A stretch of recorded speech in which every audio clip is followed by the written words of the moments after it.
pour le syndrome coronaire chronique, on ne sait toujours pas, mais nous avons eu de nouveaux guidelines et on se pose la question toujours s'il n'y a pas quelque chose qu'on rate justement dans la prise en charge de ces syndromes coronaires chroniques. Et nous avons invité la meilleure pour parler de ce sujet. C'est professeur Martine Gillard, que vous connaissez très bien, et qui passe présidente de EIPCI. Donc la société présidente électe de l'EIPCI.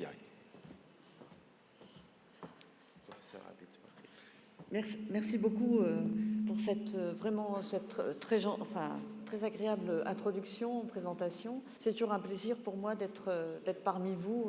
Pour moi, la Tunisie, c'est mon deuxième pays, donc surtout avec des amis. Et du coup, je suis très honorée d'être parmi vous ce matin. Donc, je vais essayer de parler des points non couverts, des points d'interrogation qui persistent après les guidelines qui ont été publiés cet été sur le syndrome coronaire chronique. J'aurais voulu passer sur les différentes étapes proposées par ces guidelines et voir à chaque étape quels sont les points d'interrogation qui persistent et où on peut s'améliorer et comment peut-on s'améliorer et peut-être comment faut-il pour s'améliorer. Donc d'abord, dans la détection d'un patient ou d'un individu qui a un syndrome coronaire chronique, on sait, donc les guidelines, ces dernières guidelines nous disent qu'il y a plusieurs types, c'est-à-dire le patient qui est asymptomatique, le patient qui a un INOCA ou un ANOCA, donc une symptomatologie qui n'est pas due à une lésion coronaire épicardique. Ensuite, le patient qui a un angor d'effort, qui a une symptomatologie induite par l'effort. Et puis, le patient qui vient de faire un syndrome coronaire aigu, qui s'est donc stabilisé, ou bien un patient qui a eu une revascularisation. Donc là, ça fait partie, bien sûr, des syndromes coronaires chroniques. Et puis enfin, le patient qui est symptomatique, surtout lié à son insuffisance cardiaque, provoquée par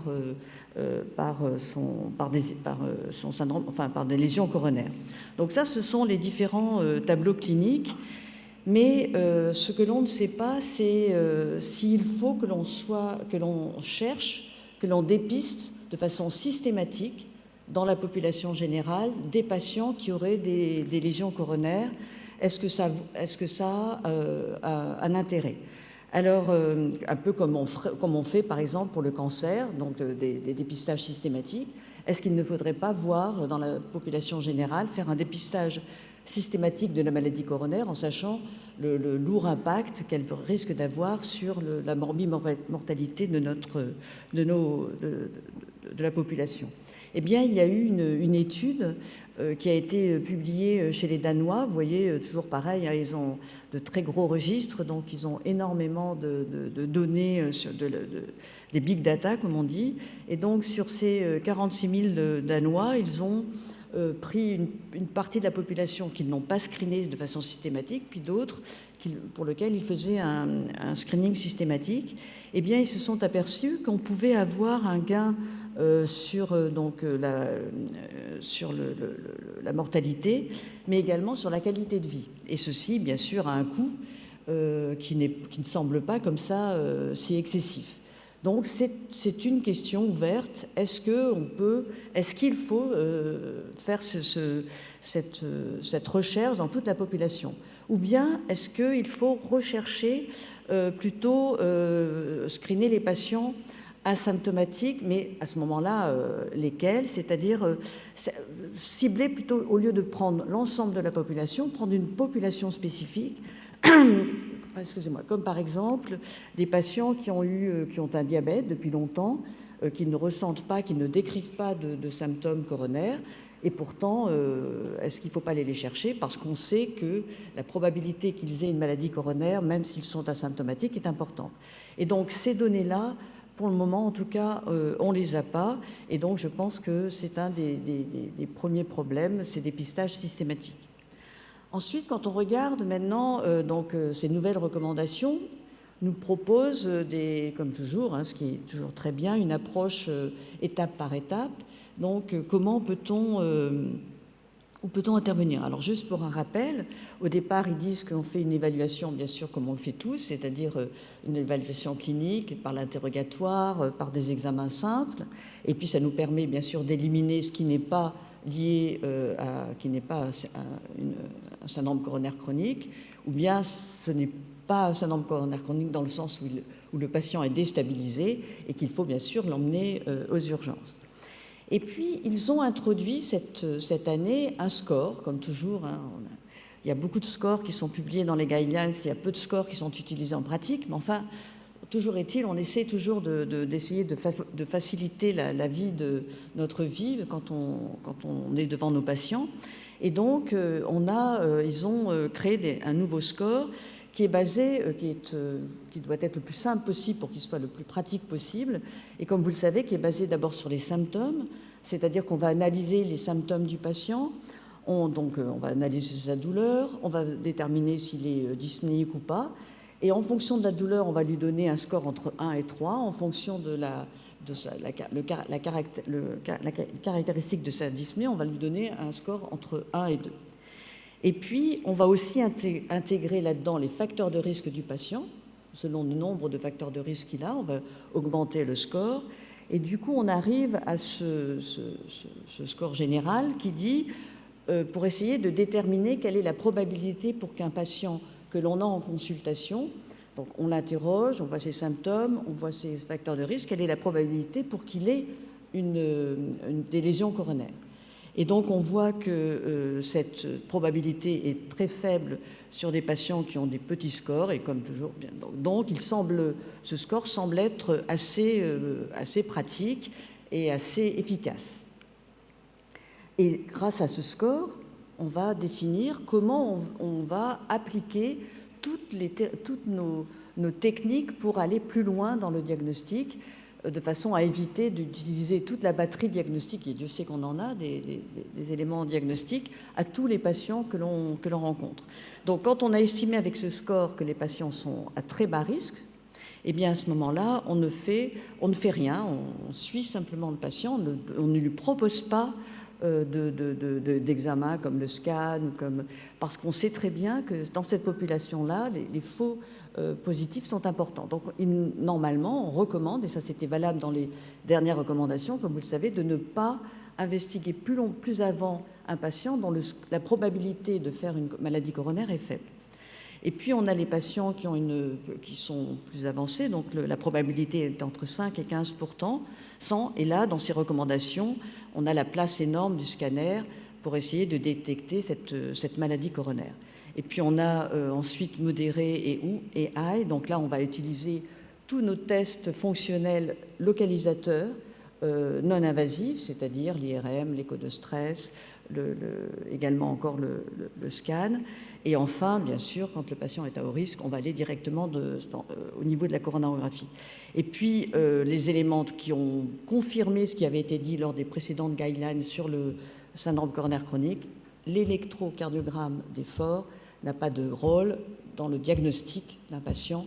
Donc, ce n'est qu'un test que l'on va utiliser au cours du traitement du patient, mais qu'on ne doit pas utiliser en diagnostic. Mais ça, c'est tout à fait connu. Et donc, avec ce score, vous voyez qu'on diminue on multiplie de façon très importante le nombre de patients qui sont à bas risque. Et puis, on prédit, ce score prédit la mortalité selon le niveau. Cependant, je vous ai dit qu'on prenait en fonction de, par exemple, si le patient a une hypertension et un tabac, on va lui mettre un point. Cependant, ça ne définit pas la gravité du facteur de risque. Par exemple, une hypercholestérolémie familiale. Ça ne prend pas en compte les comorbidités de patients. Et donc, ce score est bien, il est facile, mais il est largement insuffisant. Et donc, là aussi, c'est un point, parce que nos guidelines reposent beaucoup sur ce nouveau score, et je pense qu'il faut toujours se méfier.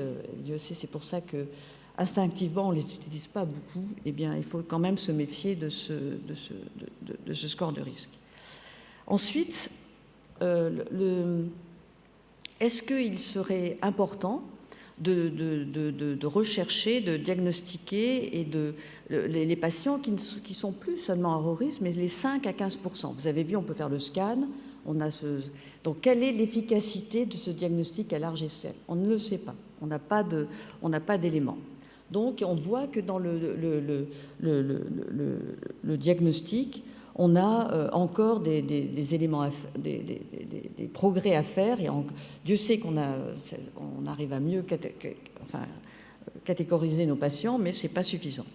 Alors après, le chapitre important de ces guidelines, et qui est important dans notre activité maintenant de tous les jours, c'est l'ANOCA et INOCA. Donc vous vous souvenez, ANOCA, c'est le patient qui est angineux sans lésion coronaire. INOCA, c'est le patient qui a une ischémie sans lésion coronaire. Les deux sont associés dans ces guidelines. Les précédentes guidelines avaient surtout pointé le MINOCA, qui étaient les patients donc seulement qui avaient l'angine de poitrine. Eh bien, ces guidelines nous ont montré pourquoi elles sont aussi importantes et pourquoi la part dans ces guidelines est importante. Eh bien, parce qu'elles sont importantes. Et on a toujours dit que c'était plutôt la femme qui avait ces lésions, mais on s'aperçoit que c'est sûr que quand le patient ou la patiente a une lésion coronaire, on voit que c'est valable dans 50 à 70% des cas chez l'homme, et seulement 30 à 50% des femmes auront des lésions coronaires dans ces maladies, dans ce syndrome coronaire chronique. Cependant, la proportion est inversée pour les ANOCA, MINOCA, c'est-à-dire des personnes qui ont donc soit une angine de poitrine, soit une ischémie sans lésion coronaire, mais il y a quand même une place pour l'homme, c'est-à-dire que vous voyez que 30 à 50% des hommes peuvent faire un ANOCA ou un INOCA. Donc ce n'est pas, et ça c'est important parce que beaucoup, dans l'esprit de beaucoup de nos collègues, eh bien c'est réservé aux femmes, non. Les ANOCA et INOCA peuvent aussi être présents chez l'homme, et lorsque un patient a des symptômes, un homme a des symptômes sans lésion coronaire, il ne faut pas se dire, il faut rechercher, comme chez la femme, un ANOCA ou un INOCA. Et vous le savez que c'est, selon les INOCA, c'est plutôt lié donc, à un trouble ischémique, et l'ANOCA, c'est plutôt une perturbation de l'endothélium, c'est plutôt un spasme, c'est plutôt une réponse anormale à la vasodilatation. Eh bien, qu'est-ce qu'on dit dans ces guidelines? On dit qu'il faut les rechercher par des tests invasifs, et que si on n'arrive pas à trouver quelque chose, que le patient est symptomatique, eh bien, il faut aller, les tests invasifs, il faut les faire il faut aller les faire. C'est une recommandation de 1B. Donc, les tests invasifs pour rechercher des patients qui sont symptomatiques ou qui ont une ischémie sans lésion coronaire sont largement recommandés dans nos guidelines. Mais seulement, je trouve que c'est un peu dommage, puisque ces patients n'ont pas de lésion coronaire. Pourquoi faire un test invasif? Pourquoi ne pas essayer d'adapter, et Dieu sait qu'on en a, des tests comme l'IRM, comme le scanner, comme le TEP scan? Pourquoi ne pas adapter ces examens non invasifs et les calibrer par rapport aux examens invasifs pour pouvoir les utiliser sans avoir recours à la coronarographie, puisqu'on sait qu'il n'y a pas de lésion coronaire, donc cette coronarographie, en fait, elle ne véhicule que la nécessité de mettre un guide ou de faire des tests à l'acétylcholine.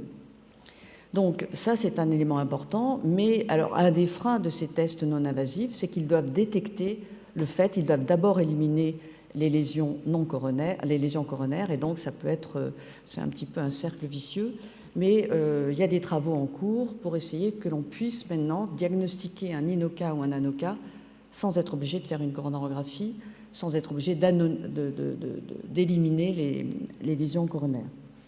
Et puis, le traitement de ces ANOCA, ou INOCA est véritablement empirique, c'est-à-dire qu'on se base, si c'est par exemple une CMD, on a encore la CMD est un mauvais exemple, mais on a des éléments, on a des traitements empiriques, on ne sait pas tout à fait comment les traiter, donc on ne sait pas non plus la place du traitement antithrombotique, est-ce qu'il y a une place ou pas. On ne sait pas donc quelle est si nos traitements anti-angineux vont être efficaces ou pas. Et donc, il nous faut des études randomisées dédiées à ce problème. Et il y en a 2 en cours pour le moment, qui est Warrior, Donc Warrior, c'est fait chez les femmes, donc toujours cet élément ANOCA et INOCA femmes, qui essaye de voir l'efficacité d'un traitement intensif par statine ou IEC. Et puis on a une étude en cours aussi qui est PRISE, qui teste d'autres traitements. Donc on espère avoir des informations, mais pour le moment ça manque. Mais c'est un petit peu normal puisque c'est quelque chose qui était sous-estimé dans les années précédentes. Alors, qu'en est-il du traitement médical et de notre syndrome coronaire chronique? Donc, bon, les approches un petit peu différentes des nouvelles guidelines, c'est que les anti-GLP1 peuvent être utiles chez le patient qui est obèse ou de façon à essayer de réduire ses comorbidités. Et puis, on a la place de la colchicine qui revient, qui semblerait avoir un impact sur la récidive d'infarctus, la survenue d'infarctus, d'AVC ou la nécessité de revascularisation. Donc tous ces éléments sont un peu nouveaux. On sait, bon, pour l'aspirine, ça ne change pas et ça se conforte hein, quand on a une histoire d'infarctus ou d'angioplastie. Lorsqu'on n'a pas ces éléments-là, on met simplement de l'aspirine à vie. Et puis, chez les patients qui sont à haut risque ischémique et qui sont à faible risque de saignement, donc on peut augmenter la durée de la double anti-agrégation plaquettaire auquel on associe l'aspirine. Cependant, dans ce traitement du syndrome coronaire chronique, on ne sait pas exactement quelle est la réelle place du traitement anti-angineux. Par exemple, tous ces traitements qu'on utilise, est-ce qu'ils sont efficaces par eux-mêmes ou est-ce que les bêta-bloquants font aussi bien? Donc on n'a pas non plus là encore de réelles données pour savoir s'il faut utiliser et quand est-ce qu'il faut utiliser ces traitements pour que le patient ait un réel bénéfice au niveau de son suivi. Et puis, il y a des éléments qui restent fondamentaux. Ce sont des patients qui ont une maladie chronique. En tout cas, en France, une chose est sûre, c'est que nos patients qui ont des maladies chroniques, un tiers des patients ne prend pas ces médicaments. Et du coup, un des éléments fondamentaux pour améliorer nos patients, c'est d'essayer de voir comment on peut augmenter l'adhérence. Alors, on est tous avec des essais, avec des infirmières qui font qui éduquent nos patients, mais malheureusement, ce n'est pas suffisant et c'est aussi un élément important sur lequel il faudrait très probablement plus insister, notamment au niveau de nos autorités, pour nous donner les moyens d'accompagner les patients, parce que c'est vrai que quand vous avez une hypertension, quand vous avez le traitement, ça ne vous dit rien parce que vous ne ressentez rien, donc vous n'allez pas en prendre. Et donc, c'est vraiment très significatif. Or, on sait bien sûr l'impact de tous ces éléments sur les coronaires et sur l'évolution de la population. Maintenant, qu'en est-il de la revascularisation? Donc, qu'elle soit pontage ou angioplastie, eh bien, ces guidelines, comme vous le savez, se sont énormément centrés sur le patient, ce qui évolue. Hein. Il y avait un patient présent dans la task force, donc on est très tourné sur le patient. Donc c'est pour ça que j'espère en tout cas que tous les problèmes d'adhérence pourront bientôt être traités. Et puis on sait que le tronc commun qui reste toujours très débattu, puisque vous vous souvenez, il y avait eu des guidelines sur la revascularisation, puis il y a eu des modifications par nos amis chirurgiens avec certains cardiologues en disant qu'il ne fallait pas dilater le tronc commun. Et puis, bon. Donc là, ces guidelines restent dans le même avis que les précédentes. Et puis, ils ont bien sûr statué sur la nécessité d'une revascularisation lorsqu'on avait un test fonctionnel de ces lésions coronaires dans le cadre d'une altération de la fraction d'éjection. Donc, ces guidelines sont bien répondus sur beaucoup d'éléments.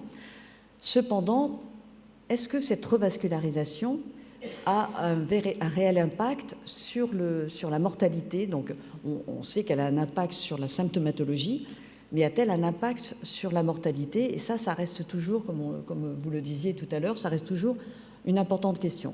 Parce qu'on a des tas de méta-analyses. Mais regardez ces méta-analyses. Celle-là, qui a été publiée récemment, elle prend des études qui ont été réalisées en 99, jusqu'en 2020, mais jusqu'en 99. Donc tout est mélangé. Il y a des patients là-dedans qui n'ont pas de stint, ou s'ils ont des stints, ils ont des stints non actifs. Et donc on mélange tout ça. Quand vous voyez, il y a FAME, c'est-à-dire c'est des patients dont la revascularisation a été guidée par la physiologie. Il y en a d'autres où c'est guidé par l'angios. Enfin, et donc là-dedans, avec cette méta-analyse, on voit qu'il n'y a aucun impact de la revascularisation sur la mortalité. Et puis on en a une autre qui est un peu plus récente, mais qui a exactement le même problème. Donc il y a des études pareilles qui sont de 79. Donc, et là on mélange tout et on vous donne une étude. Et celle-là, elle vous dit que quand on fait une revascularisation, ça a un impact. Donc on voit bien qu'il nous manque quand même des données beaucoup plus précises et beaucoup plus pour essayer de voir si enfin on peut répondre qu'une revascularisation d'un syndrome coronaire chronique va avoir un impact sur la mortalité. Donc ça, c'est important. Alors, d'autre part, on ne sait pas non plus, mais ça c'est plus technique, on ne sait pas si quand vous avez un patient qui a des lésions multiples, est-ce qu'il faut le dilater dans une seule procédure ou pas. Donc ça, c'est pas résolu.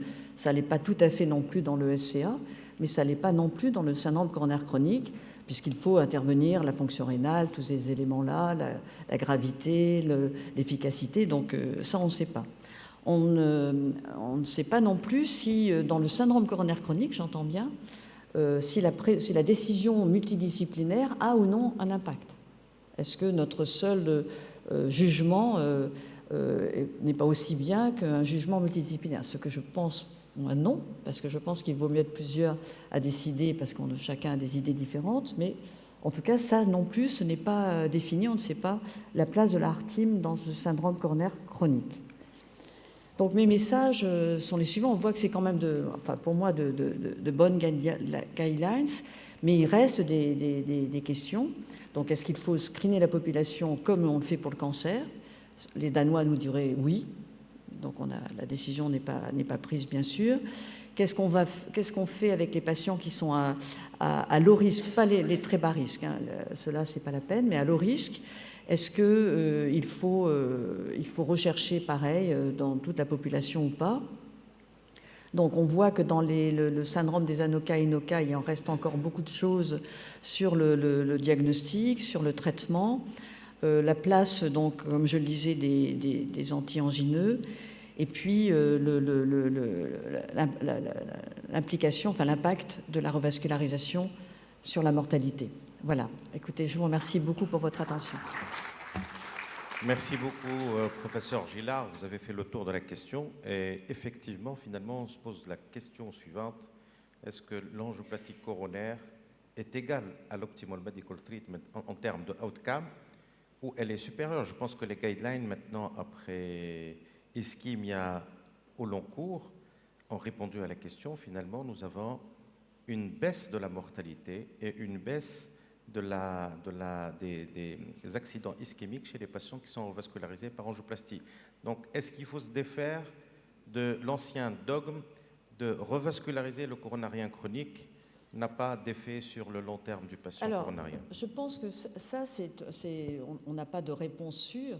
Cependant, quand on regarde, il y a eu des méta-analyses un peu meilleures que celles que j'ai montrées sur la revascularisation, sur l'impact de la revascularisation. On a eu des méta-analyses qui ont été... Enfin, on a eu c'est même pas des méta-analyses. On a eu des grandes études des grandes cohortes suédoises qui ont montré qu'ils avaient analysé 70 000 ou 80 000 patients. Et il y avait un groupe qui avait la physiologie et il y avait un groupe qui n'avait pas. Enfin, et c'était pas randomisé. Donc c'est toujours des énormes biais, hein, parce que c'est les mêmes opérateurs. Et pourquoi un jour ils font une recherche d'ischémie et pourquoi un jour ils font pas? Enfin, dans cette population, ils se sont aperçus que qu'il y avait un gain de la mortalité uniquement chez ceux qui étaient guidés par la physiologie. Donc, si on prend l'habitude, et ce qui n'est pas le cas en France, puisqu'on vient d'avoir un déremboursement, mais si on prend l'habitude de ne pas avoir un réflexe oculosténotique, de se dire est-ce que cette sténose, qui paraît à 90%, est-ce qu'elle est réellement à 90%? C'est-à-dire, est-ce que l'impact qu'elle a sur le myocarde de l'autre côté est aussi important? Je pense que là, on gagne. Mais si on continue à faire, et ce que maintenant nous impose les autorités françaises, de recommencer à faire une dilatation uniquement sur l'angio, là, je pense qu'on sait que ça n'a pas d'impact sur la mortalité. Donc, l'impact sur la mortalité n'a de valeur que si la lésion que l'on traite a un véritable retentissement ischémique. Ok, merci beaucoup, professeur Gélard, pour cette très belle présentation. C'est toujours un plaisir de vous avoir parmi nous. Et avant peut-être de céder la parole à la salle, j'ai juste un commentaire. Effectivement, vous l'avez bien démontré qu'il y a beaucoup de unmet needs pour le syndrome coronarien chronique. Et vous avez parlé qu'il y a des études en cours, mais je pense même en regardant clinical.gov, il n'y a pas beaucoup d'études qui sont en cours. Il y a peut-être registres en cours. Peut-être il est temps aussi de mener nos propres registres, quel que soit en France, quel que soit en Tunisie. La Société tunisienne de cardiologie, certes, maintenant on a un bureau sortant, mais il y a des membres qui vont assurer la continuité. Pourquoi ne pas avoir notre propre registre pour avoir plus de données sur la prise en charge de ces patients, quel que soit pour le traitement, surtout le problème de diagnostic, le mécanisme pour les différents endotypes? Alors, c'est une excellente question. Et on discutait avec Alexandre Mebaza hier soir. Je pense que l'intelligence artificielle pourra nous aider, mais pour on puisse l'appliquer, il faut qu'on ait des données. Et donc, pour avoir des données, il faut des registres. Alors, c'est compliqué un registre. Hein. Souvent, on n'a pas de moyens, donc on collecte. Les équipes se lassent au bout d'un moment. Donc, je pense que ça, c'est un élément, mais pourtant, pour moi, c'est fondamental. Donc, dès qu'on a un registre qui est assez exhaustif, c'est toujours très compliqué, mais le plus exhaustif possible et le plus large possible, avec les nouveaux outils dont on dispose, à mon avis, on pourra progresser dans cette voie-là. C'est un réel plaisir d'écouter Martine le matin. J'ai une petite question à propos d'Anoka Inoka. Vous ne pensez pas que c'est un problème d'extraction d'oxygène par les cellules, la cellule musculaire myocardique ou musculaire périphérique? Parce que quand on fait des épreuves d'effort pour ces patients avant de faire la choro, ils commencent à avoir mal au niveau des jambes et après ils commencent à avoir une dyspnée ou de douleur thoracique. Est-ce que vous pensez que la réadaptation cardiovasculaire, c'est un outil très important pour ces patients en matière après l'optimal medical treatment? Non, tout à fait. Ça, je suis d'accord. Mais je pense que c'était quelque chose qui était sous-diagnostiqué, qu'on appelait le syndrome X à un moment, et puis on mettait tout dedans. Et puis Maintenant, il y a quand même les gens sont au courant, les médecins sont au courant et on recherche plus. Et je pense qu'on va faire des progrès, ça c'est sûr. Alors bonjour, merci beaucoup pour cette très belle présentation sur un thème honnêtement très passionnant. Deux petites questions. Alors, la forte rétrogradation de la recommandation de l'angioplastie chez le diabétique multitronculaire. On sait qu'en Tunisie, à peu près plus de la moitié des coronariens sont diabétiques, avec la forte prévalence de diabète. Et les délais de la chirurgie sont incompressibles et dépassent l'année, voire même 2 ans parfois. On perd des patients dans l'attente. Et ma deuxième question, c'est l'entrée de la colchicine dans la prise en charge du coronarien chronique et aussi du syndrome coronarien aigu. La Tunisie a participé à Colcote. Nous avons aussi Habib Kamra ici présent. Et qu'en pensez-vous? Est-ce qu'en France, c'est en train d'être implémenté? Est-ce qu'il y a des patients qui sont sous colchicine ou pas? Alors, si je réponds à la colchicine, je pense que ça va mettre peut-être un peu de temps. Pour l'instant, quand on en discute entre nous, les gens ne sont pas complètement convaincus par les données. Mais il y a des données. Après, c'est toujours compliqué. Si on fait des études et qu'on les applique pas, c'est pas la peine de faire des études. Mais je ne sais pas en combien de temps ça va arriver. Par contre, sur la revascularisation chez le diabétique, c'est un vrai problème. C'est-à-dire que je suis d'accord avec vous. On a, nous aussi, des délais de revascularisation. Alors, je parle sous l'œil de Marina Clément, mais On a dans certains centres, en tout cas, on a des délais énormes de revascularisation et c'est vrai que ça nous arrive de faire des angioplasties du diabétique. Donc, c'est sûr que la recommandation d'après quand on fait des comparaisons, c'est en faveur de la chirurgie, ça c'est indéniable, parce que justement c'est diffus, que c'est compliqué, etc. Mais je pense qu'avec les outils modernes dont on dispose et qui ne sont pas appliqués parce qu'ils sont très très chers, c'est-à-dire l'IVUS et la physiologie, donc on est en train de faire sur l'utilisation de ces deux éléments, on transforme un diabétique multitronculaire en un diabétique souvent monotronculaire, et donc on n'est plus du tout dans le même contexte, c'est-à-dire qu'on va mettre un seul stent ou deux stents, et là on est compétitif avec la chirurgie. Donc mais là c'est compliqué parce qu'on est quand même toujours basé sur la choro. La choro chez le diabétique, elle est horrible, les coronaires, mais sur un plan fonctionnel, elles ne sont pas toutes, malgré qu'on ait cet athérome diffus, elles n'ont pas toutes un impact significatif sur le myocarde. Donc c'est ça aussi le problème. Beaucoup, c'est toujours très très passionnant de parler du syndrome coronarien chronique. On est très content de vous avoir parmi nous, professeur Gillard. Donc on clôture la session, on est pris par le temps. Merci.